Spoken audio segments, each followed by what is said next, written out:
मेरे साथ आज काशिफ अनवर साहब मौजूद हैं। जो सारे अपने होते हैं वो अपने नहीं होते, और जो मुश्किलात भी खड़ी होती हैं वो अपनों की ही पैदा की हुई होती हैं। कौन सा एक ऐसा काम है जिसकी वजह से काशिफ अनवर साहब को चैम्बर में याद रखा जाएगा? हमने डिसेबिलिटीज़ पे काम किया, हमने वुमेन एम्पावरमेंट पे काम किया, और कि जब मैं आया था तो तब उस वक़्त 6 करोड़ रुपया पड़ा था, और जब मैं छोड़ कर गया तो 26 करोड़ रुपया 26 करोड़ हमारे 20 करोड़ लाहौर का इजाफा। चैम्बर के अकाउंट्स में पड़े थे। और मैं अल्हम्दुलिल्लाह मियाँ नवाज़ शरीफ साहब, मियाँ शहबाज शरीफ साहब, मरीम नवाज़ साहिबा, इसहाक डार साहब, ये सब आए कम्युनिटी से मिलने के लिए। इस कदर प्रेशर आया कि आपने सोचा कि मैं कहाँ पे आ गया हूँ? प्रेसिडेंट भी मुझ पे बहुत सा प्रेशर रहा।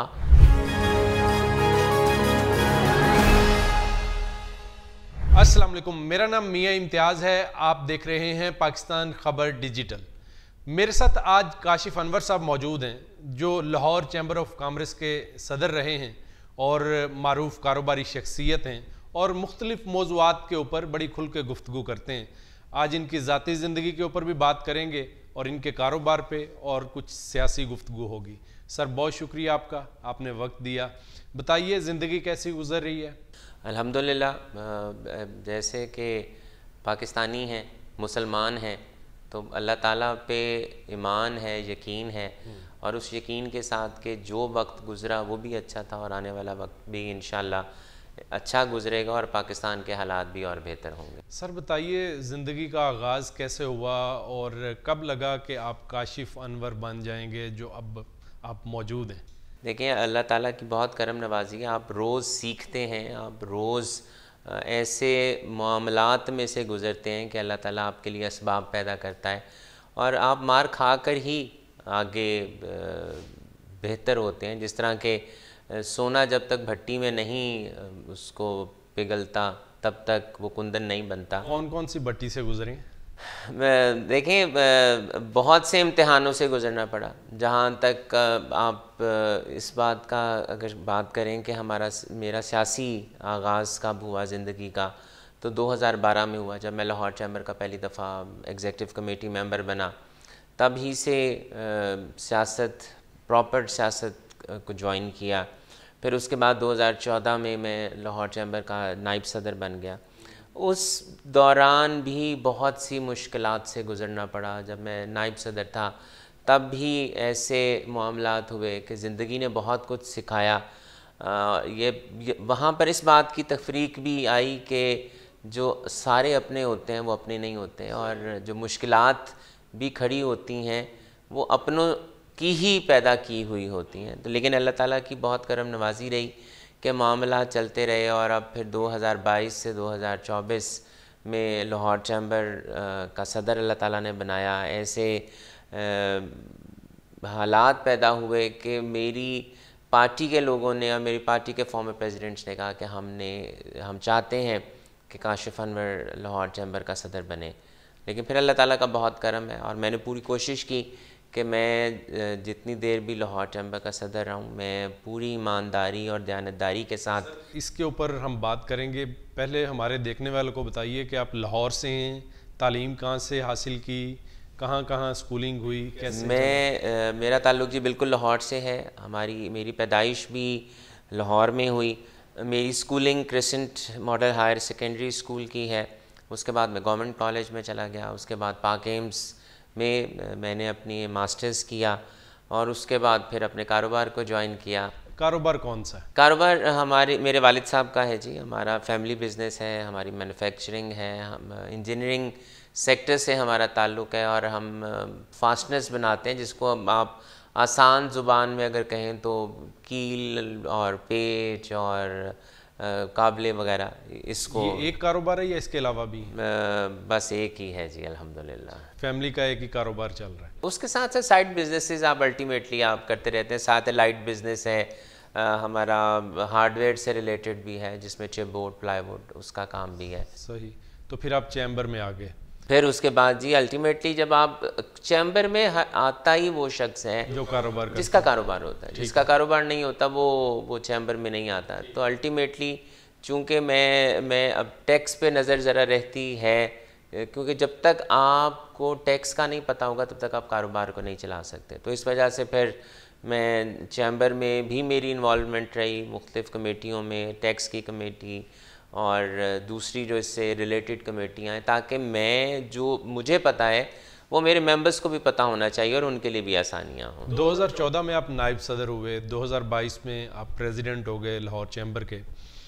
इसमें कितने वोटर्स थे जिन्होंने आपको वोट किया, और फिर उसके बाद कौन कौन से इनिशिएटिव्स थे जो आपने लिए चैम्बर के लिए, कारोबारी लोगों के लिए? देखें, जो चैम्बर का काम होता है, चैम्बर का तो काम ही होता है कि स्टेट और स्टेक होल्डर्स के दरमियान में हमने एक ब्रिज का किरदार अदा करना है, और चैम्बर का किरदार ही होता है कि वो ब्रिज का किरदार अदा करे और जो मुश्किलात हैं स्टेक होल्डर्स की उनको स्टेट तक पहुंचाया जाए। अब जब 2014 में भी नायब सदर मैं बना तो जो वोटर्स का आपने सवाल किया, क्योंकि हर साल हमारे मेंबर्स की तादाद चेंज हो रही होती है। मेंबर्स तो आप बन जाते हैं, लेकिन वोटर्स वो बनते हैं जो 2 साल अपनी मेंबरशिप को कंटिन्यू लेके चलते हैं। तो हम 2014 में भी यही मेरी कोशिश थी कि अपने मेंबर्स के लिए ज़्यादा से ज़्यादा आसानियाँ पैदा की जाएं, और गवर्नमेंट को भी मैं आज भी यही कहता हूँ कि आप गवर्नमेंट को उन तमाम लोगों के लिए जो तिजारत कर रहे हैं या जो हमारे पाकिस्तानी लोग हैं उनको गाइड किया जाए, उन्हें फैसिलिटेट किया जाए, उन्हें एजुकेट किया जाए। अगर कोई काम करता है तो उसको सज़ा देना काम नहीं होना चाहिए। अगर किसी ने टैक्स पूरा नहीं दिया तो उसके कारोबार को बंद नहीं करना, उसको बताना है कि भाई तुमने ये गलत काम किया है, तुम्हें टैक्स देना चाहिए था। और मैं एक और बात भी यहाँ करूँ, लोग ऑडिट्स से बहुत डरते हैं, मैं भी ऑडिट से घबराता हूँ, क्योंकि उस ऑडिट सिखाने के लिए नहीं होता, और ऑडिट जो किया जाता है वो पेनलाइज करने के लिए किया जाता है। अगर ऑडिट आपको सिखाने के लिए किया जाए कि ये गलती आपने पहले की थी, ये गलती अब आपने नहीं करनी, तो फिर शायद वो गलतियाँ उस तरह से ना हो। जैसा कि आप घर में भी देख लें कि आपके बड़े बुज़ुर्ग बच्चों को समझाते हैं, तो आप मार के भी समझा सकते हैं और आप प्यार से भी समझा सकते हैं। तो जो बात आप प्यार से समझाते हैं वो ज़्यादा उस असर रखती है। मार से डर आता है और खौफ आता है। तो इसी तरह से वो पॉलिसीज़ बननी चाहिए, गवर्नमेंट को वो इक़दामात लेने चाहिए, और हमें भी वो आवाज़ उठानी चाहिए कि हम जो मुश्किलात हमारी कम्युनिटी फ़ेस कर रही है वो अगली पॉलिसीज़ में वो ऐसी पॉलिसीज़ ना बनाएं जिससे हमारी कम्युनिटी के लिए और मुश्किलात पैदा हों। कौन सा एक ऐसा काम है जिसकी वजह से काशिफ अनवर साहब को चैम्बर में याद रखा जाएगा? देखें, अल्हम्दुलिल्लाह मैंने बहुत से ऐसे काम अल्लाह ताला की मदद से किए। मैंने जो सबसे बड़ी बात है कि लाहौर चैम्बर में इससे पहले काम किया जाता था कि हम कोई तख्ती लगवा दें अपनी। ठीक है।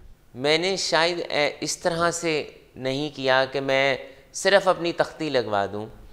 मैं पहला प्रेसिडेंट हूं जो 2 साल के लिए रहा, अल्हम्दुलिल्लाह। तारीख़ में पहले? जी, पहला प्रेसिडेंट। मैं 100वां सदर हूं, लाहौर चैम्बर का पहला सदर हूं जो 2 साल के लिए रहा। अब जो कुछ इक़दामात किए, मैंने वो इक़दामात किए जो नज़र नहीं आते लेकिन वो चैम्बर के लिए बहुत ज़रूरी थे, जिसमें पिछले फ़ैसलों, इनकम टैक्स के फ़ैसले हमारे 2016 से बहुत से पेंडिंग थे, उनको रिज़ॉल्व कराया। अगले 3 साल का एग्जाम्शन का सर्टिफिकेट लेकर देकर आया। अच्छा। हमारी ISO की सर्टिफिकेशन जो हम लाहौर चैम्बर की अपनी फ़ाइल के ऊपर लगाते हैं वो पिछले कई सालों से वो भी रिन्यू नहीं हुई थी, उसको अगले 3 साल के लिए रिन्यू करवाया। जो अभी मैंने आपको बताया हमारी इनकम टैक्स की एग्जाम्शन मिली है, अगले 3 साल जो इनकम लाहौर चैम्बर जनरेट करेगा उस पर कोई टैक्स नहीं देना पड़ेगा। लाहौर चैम्बर को पहली दफ़ा चाइनीज़ कौंसिल जनरल अवार्ड से नवाजा गया। इससे पहले किसी चैम्बर को चाइनीज़ कौंसिल जनरल अवार्ड से नहीं नवाजा गया। हमने डिसेबिलिटीज़ पे काम किया, हमने वुमेन एम्पावरमेंट पे काम किया, और पाकिस्तान के प्रेसिडेंट और फर्स्ट लेडी ने ये लिखकर हमें सर्टिफिकेट दिया कि लाहौर चैम्बर और काशिफ अनवर ने बहुत काम किया, जिसमें हमारी executive committee member madam Fariha का बहुत बड़ा किरदार है वुमेन एम्पावरमेंट में। लाहौर चैम्बर के फाइनेंसेस कभी इतने नहीं बढ़े। जब आपने सवाल किया, शायद तारीख इस बात से ज़रूर याद करे कि जब मैं आया था तो तब उस वक़्त 6 करोड़ रुपया पड़ा था, और जब मैं छोड़ कर गया तो 26 करोड़ रुपया 26 करोड़ हमारे लाहौर चैम्बर के अकाउंट्स में पड़े थे। 20 करोड़ का इजाफा किया। फिर हमारे लाहौर चैम्बर का पिछला प्रॉपर्टी टैक्स का एक इशू चल रहा था, जिसमें 4 करोड़ की प्रॉपर्टी टैक्स ने डिमांड निकाली हुई थी, वो डिमांड को रिजॉल्व करके आया। लाहौर चैम्बर के मेरे टर्म में MOUs जो साइन करवाए हमने पब्लिक सेक्टर के साथ, हमने हेल्थ सेक्टर के साथ, एजुकेशन सेक्टर के साथ। देखें, उसका मकसद ये नहीं था कि मैंने उससे फ़वाइद लेने थे। हमारे बहुत से ऐसे हॉस्पिटल्स हैं, बहुत से ऐसे हमारे स्कूल्स हैं जो आपको डिस्काउंटेड रेट पे फैसिलिटेट कर रहे हैं मेंबर्स को। मेरे इस वक्त 40,000 से ज़्यादा मेंबर्स हैं। और मैं तो ये कहता था कि अगर कोई हमारा मेंबर नहीं भी है तो हम तब भी उसके लिए आवाज़ उठाने को तैयार हैं। ओपन डोर पॉलिसी मेरे दौर इसका मैं गवाह हूँ, उसके आप भी गवाह हैं। बिल्कुल खुला दरवाज़ा मुझे, और मैं नॉर्मली ये कहता था कि मुझे मिलने के लिए किसी चपरासी, किसी गार्ड, किसी विजिटिंग कार्ड की ज़रूरत नहीं है। जस्ट वॉक इन, आप अंदर आ जाएं, पूछें कि सदर का कमरा कौन सा, और मेरे कमरे में आ जाएं। जो मेरे इख्तियार में होगा वो मैं काम ज़रूर करवा दूंगा, लेकिन जो मेरे इख्तियार में नहीं होगा वो मैं काम करवा नहीं सकता। तो ओपन डोर पॉलिसी देखें, और बहुत सी चीज़ों की बुनियाद रखी जाती है। कभी भी जो दरख्त फल देता है वो एक दिन में दरख्त नहीं देता। पहले आप क्यारी बनाते हैं, बीज लगाते हैं, उसके बाद उसका ध्यान रखते हैं और फिर वो फल देता है। अगर हम ये कहें कि आज वही दरख्त फल देना शुरू कर दे, जो कुछ ऐसी पॉलिसीज़ हमने बनाई, तो उन पॉलिसीज़ को आगे कंटिन्यू करना बहुत ज़रूरी है। उन MOUs का ध्यान रखना बहुत ज़रूरी है। बहुत से नामवर हॉस्पिटल्स हैं, बहुत से नामवर क्लिनिक्स हैं, बहुत से नामवर स्कूल्स हैं जहाँ पर लोग जाते हैं, और अगर उनको वहाँ पर डिस्काउंट्स मिल जाए तो बहुत सा फाइनेंशियल बेनिफिट हो जाए। नए आने वाले मेंबर्स को भी वेलकम किया जाता है, या कोई पॉलिसी है कि अभी नहीं करने मेंबर्स? या नहीं जी नहीं, देखें, हम किसी को कानूनी तौर पे रोक नहीं सकते कि आप हमारे मेंबर नहीं बन सकते। जो इनकम टैक्स की रिटर्न को फाइल करता है, जिसका बैंक अकाउंट है, और जिसका अल्टीमेटली आप कारोबार कर रहे हैं तो आपका प्रेमिसेस है, तो वो लाहौर चैम्बर का मेंबर बन सकता है। वोटर बनने में ज़रूर एक कबाहत होती है कि जो 2 साल तक अपनी मेंबरशिप को रिन्यू नहीं करेगा तो वो वोटर नहीं बन सकता। मेंबर कोई भी किसी वक्त भी जब अपनी इनकम टैक्स की रिटर्न को फाइल कर देता है तो वो लाहौर चैम्बर का मेंबर बन सकता है। हुकूमतें किस तरह फैसिलिटेट करती हैं चैम्बर्स में कारोबारी लोगों को? देखिए, जैसा कि मैंने कहा कि हमारे लाहौर चैम्बर के बहुत अच्छे ताल्लुकात हैं तमाम गवर्नमेंट डिपार्टमेंट्स के साथ। मेरे वक़्त में जो भी डिपार्टमेंट आता था, अल्टीमेटली हमें डिपार्टमेंट से हमारे मेंबर्स को नाराज़गियाँ भी होती हैं, हमारी हर बात नहीं मानी भी जा रही होती, लेकिन हम जो भी ओहदेदार हमारे पास आता है हम उसके साथ शिकायतों के अंबार नहीं लगाते, लेकिन अपनी तकलीफ़ों का ज़रूर बताते हैं कि अगर आप ये चीज़ ठीक कर लें, पॉलिसी ऐसी बनवा दें तो ये हमारे मेंबर्स के लिए आसानी हो जाएगी। हम उसको, और मेरी वैसे भी आदत ये रही है कि मैं कभी भी एक बोतल को आधा खाली नहीं कहता, मैं बोतल को आधा भरा हुआ कहता हूँ। तो बात वही होती है जो आप कर रहे होते हैं। बिल्कुल ठीक। तो पॉजिटिव अंदाज में अगर आप अपने कंप्लेंट को या अपने प्रॉब्लम को किसी को बता दें तो वो अगले को बुरा भी नहीं लगता, और अगला उस पर अल्टीमेटली उसको रिजॉल्व करने की कोशिश भी करता है। काशिफ भाई, ये चैम्बर ऑफ कॉमर्स में कोई खासा है या कोई ऐसी कोई रवायत है कि जितने भी सियासतदान होते हैं, जिस तरह नवाज शरीफ साहब हैं, इमरान खान साहब हैं, जब तक कारोबारी लोगों से वो नहीं मिलते उनको चैन नहीं आता या उनको सुकून नहीं मिलता? देखें, अल्टीमेटली मेरे दौर में अल्हम्दुलिल्लाह मियाँ नवाज शरीफ साहब, मियाँ शहबाज शरीफ साहब, मरीम नवाज साहिबा, इसहाक डार साहब, ये सब आए कम्युनिटी से मिलने के लिए, इलेक्शन से पहले आए। लेकिन फिर भी ये मैं समझता हूँ कि ये काबिल इज़्ज़त बात है कि 2 वज़ीर आज़म एक वक्त पे मौजूद हैं साहबका लाहौर चैम्बर में। इमरान खान साहब भी तशरीफ़ लाए? इमरान खान साहब तशरीफ़ नहीं लाए थे, लेकिन मुस्लिम लीग के लाए। आपको बुलाया था, मैं देख रहा था कहीं। नहीं, मैं नहीं गया था, लेकिन मुझसे पिछले वाले जो प्रेसिडेंट थे वो ज़रूर गए थे वहाँ पर। और शहबाज शरीफ साहब देखें, जो मौजूदा इज़ अ चांस के मेरे टेन्योर में काकड़ साहब थे, मियाँ शहबाज शरीफ साहब थे, तो मियाँ शहबाज शरीफ साहब के साथ इस्लामाबाद में मुलाकात रही, लाहौर में भी मुलाकात रही। पिछले जो प्रेसिडेंट थे उनके साथ भी वो भी लाहौर जब आते थे तो गवर्नर हाउस में ज़रूर मुलाकात होती थी।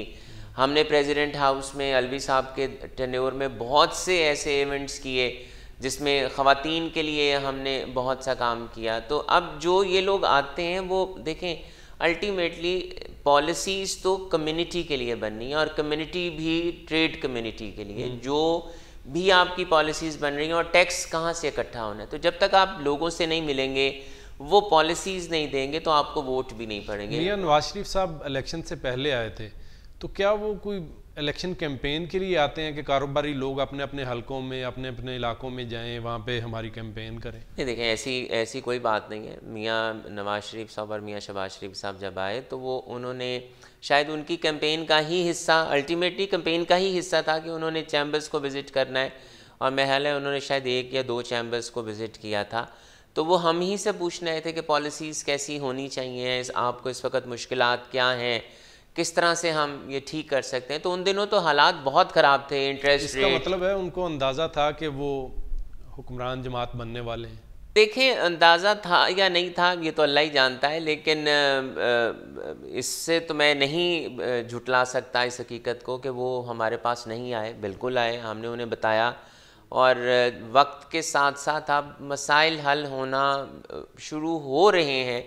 लेकिन मैं समझता हूँ कि अगर ये लोग हमारे पास आते भी हैं सियासी लोग, तो इन्हें इस बात की ज़रूर समझ होनी चाहिए कि जब तक ये लोग एक पेज के ऊपर नहीं बैठेंगे तब तक कोई भी पॉलिसी उस तरह से कामयाब नहीं होगी।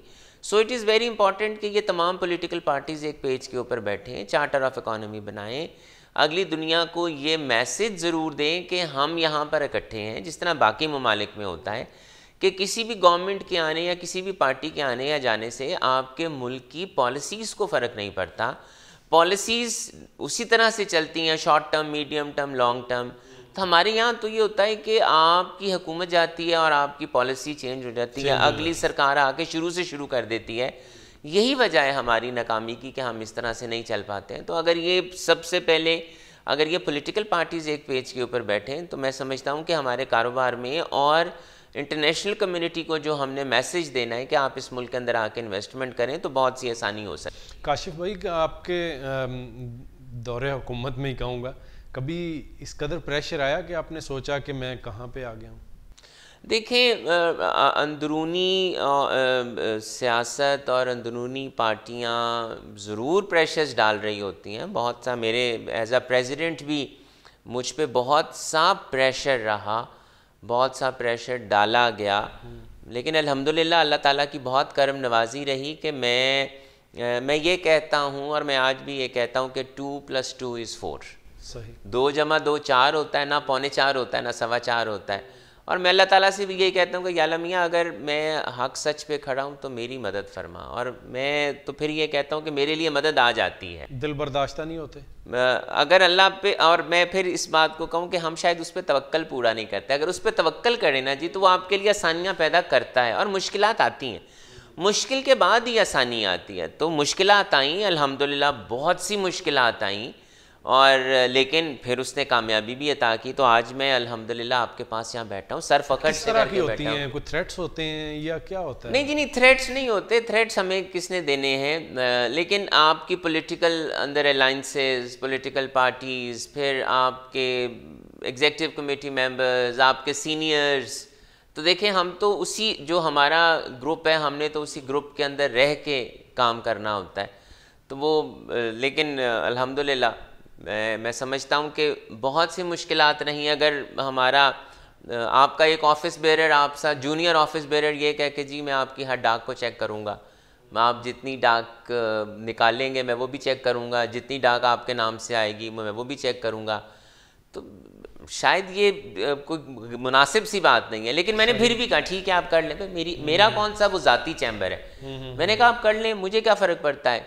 लेकिन जब आप ये कहें कि आपको हम चलने नहीं देंगे और आप हमारे बगैर चल नहीं सकते और आप और हम 50-50% के भाईवाल हैं, तो ऐसा तो नहीं होता। किस चीज़ के भाईवाल हैं? कोई ये पता नहीं है जिन्होंने होता ये जो सुनने वाले जब वो सुनेंगे कि वो भाईवाल हैं किस चीज़ के, तो वो शायद वही जवाब देंगे कि वो किस चीज़ के भाईवाल हैं।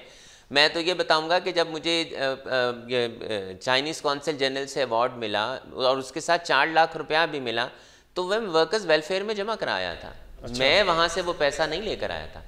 मैं लाहौर चैम्बर में जितनी भी मेहमान नवाजी मेरे मेहमान आते थे तो वो मैं अपने पैसों की करता था। लाहौर चैम्बर मेरे मेहमानों की मेहमान नवाजी के लिए कोई पैसे भी अदा नहीं करता था। तो बात यह है कि जब आपका ज़मीर साफ़ है, और मैंने तो पिछले दिनों एक वीलॉग में कहा है कि आप सबसे पहले मेरा ऑडिट करें और पिछले 20 टेन्योर्स का ऑडिट भी ज़रूर करें। अच्छा। कि क्यों हुआ, कैसे हुआ, कहाँ पैसा खर्च हुआ, कहाँ पैसा खर्च नहीं हुआ, मेरे टेन्योर में क्या हुआ। और मैं तो नॉर्मली एक बात ये कहता हूँ कि जब आप अपनी नीयत को साफ़ कर लेते हैं, आपको घबराहट नहीं होती? आखिर इंसान है, कोई ना कोई गलती तो हो जाती है दौरे हुकूमत में। जी बिल्कुल हो जाती है गलती। मैं कोई फरिश्ता हूँ नाउज़ुबिल्लाह, मैं इंसान हूँ और इंसान से गलती होती है। और मैं तो ये कहता हूँ, मैं तो तब भी ये कहता था और मैं अब भी ये कहता हूँ, अगर गलती होगी तो माफ़ी मांग लूँगा, लेकिन आप अगर ये कहें और आपकी गलती से अगर चैम्बर को कोई नुकसान हुआ हो, मैं जिम्मेदार हूँ, देनदार हूँ, पहले साबित कर दे। बात तो ये है कि आप, और एक और बात, मैं कभी अपनी टीम के बगैर नहीं चलता था। मैं अपने सेक्रेटरी जनरल से पूछे बगैर नहीं चलता था। मैं कंसर्न डिपार्टमेंट को पूछे बगैर कोई फैसला नहीं करता था। मैंने कोई ऐसे फाइनेंशियल मामलात वहाँ पर नहीं किए जिसकी वजह से लाहौर चैम्बर को नुकसान हुआ हो। अल्हम्दुलिल्लाह कोई ऐसा काम नहीं किया जिसकी वजह से लाहौर चैम्बर को कोई फाइनेंशियल नुकसान हुआ। अगर देखें, अगर वहाँ कोई फाइनेंशियल ऐसी बात होती तो 6 करोड़ का 26 करोड़ ना होता। ऐसी पॉलिसीज़ बनाई तो वो पैसा बढ़ाना। चलें आप ऐसा कर लें कि पिछले 20 साल की भी एवरेज निकाल लें कि पिछली गवर्नमेंट कितना छोड़ के गई और उन्होंने कितने % से बढ़ाया। मेरा भी चेक कर लें कि मैंने जब मुझे हुकूमत मिली तो जो पैसा वहाँ पड़ा था उसका कितने % बढ़ा है। तो देखिए 400 टाइम्स से ज़्यादा बढ़ गया है, आपका इजाफा हो गया है। इदारे भी असरअंदाज होते हैं, सरकारी इदारे, बड़े बड़े इदारे जो देखें, मुझे तो एज सच कभी भी किसी का ऐसा कोई टेलीफोन नहीं आया, लेकिन हाँ ये ज़रूर होता है कि जो पॉलिसीज़ आती हैं उन पॉलिसीज़ के लिए ये ज़रूर कहा जाता है कि आप इसको अपने मेंबर्स तक ज़रूर बता दें, मेंबर्स को आगाही दें। जो भी टैक्स की पॉलिसीज़ हैं या किसी भी डिपार्टमेंट से, प्रोविंशियल या फेडरल डिपार्टमेंट से, लेकिन मैं ये नहीं समझता, मुझे तो किसी डिपार्टमेंट या किसी भी एजेंसी ने या किसी ने भी मुझे प्रेशराइज करने के लिए कोई टेलीफोन। जब बहुत ज़्यादा खुश होते हैं तो क्या करते हैं आप? देखिए, जब आप बहुत ज़्यादा खुश होते हैं तो उस खुशी को सेलिब्रेट करना चाहिए, अल्लाह का शुक्र अदा करना चाहिए और सिर्फ अल्लाह अपने, और देखें जिस वजह से आपको खुशी मिली उसको भी अपने, अगर स्टाफ की वजह से है तो उसके साथ शेयर करना चाहिए, सेलिब्रेट करना चाहिए। घर वालों के साथ है तो ये होता है कि आपकी इतनी टेंशन्स चल रही होते हैं तो टेंशन्स में ज़रा कमी आ जाती है। और लेकिन जो जिस तरह के इस वक्त मुल्क के आपके हालात हैं, घर वालों से हालात ठीक हैं? माशाल्लाह जी, सारे घर वालों से हालात ठीक है, बेहतरीन है अल्हम्दुलिल्लाह। जब कभी गमज़दा होते हैं तो फिर क्या करते हैं? देखें, जब देखें इंसान है, जिस तरह खुशी आती है उस तरह परेशानी भी आती है। जब परेशानी आती है तो अल्टीमेटली आप डिप्रेस होते हैं। और मैं वहाँ पर एक नॉर्मली अपने दोस्तों को भी ये कहता हूँ कि शेयर ज़रूर करना चाहिए।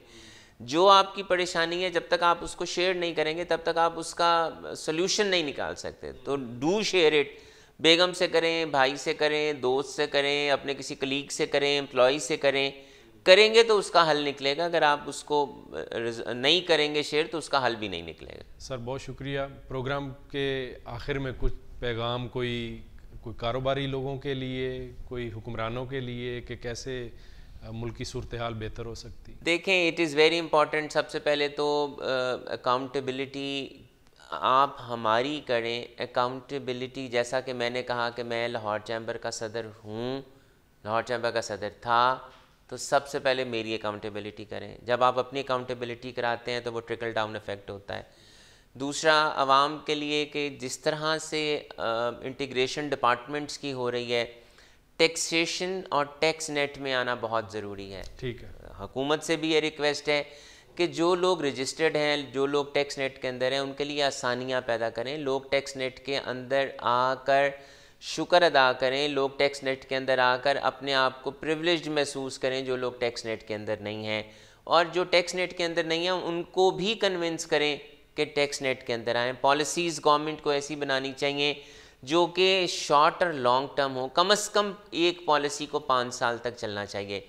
और इस वक्त हर हमारा दूसरा बच्चा इस मुल्क से जाना चाहता है, तो मैं तो ये कहूँगा कि ये मुल्क बहुत अच्छा है, इस मुल्क में रहें, इसको सर्व करें। लेकिन अगर आप इस मुल्क से बाहर भी जा रहे हैं तो इस मुल्क को भूलें नहीं। जब तक ये मुल्क मुश्किल वक्त से गुज़र रहा है, देखें हमें इस वक्त फाइनेंसिस की ज़रूरत है, तो जो पाकिस्तानी भी इस मुल्क से बाहर जाते हैं इस मुल्क का ध्यान ज़रूर रखें, इस मुल्क में फाइनेंसिस ज़रूर भेजें ताकि इस मुल्क का भी सिलसिला चलता रहे। और अल्लाह ताला हमारे मुल्क के लिए भी आसानियाँ करे, हमारी जो भी हुकूमत है उसको इतना शऊर दे कि वो ऐसी पॉलिसीज़ बनाए कि जिससे आपकी आवाम और आने वाले जो लोग हैं वो पाकिस्तान और पाकिस्तानी कहने पे फ़ख्र महसूस करें। सर बहुत शुक्रिया, बहुत ज़बरदस्त गुफ्तगू रही आपके साथ। कारोबारी गुफ्तगू भी होगी, सियासी भी होगी, ज़ाती भी होगी। दोबारा फिर आपको ज़हमत देंगे। नाज़रीन, किसी और अहम शख्सियत के साथ दोबारा आपकी खिदमत में हाजिर होंगे। अपने मेज़बान मियाँ इम्तियाज़ को इजाज़त दीजिए। अल्लाह निगहबान।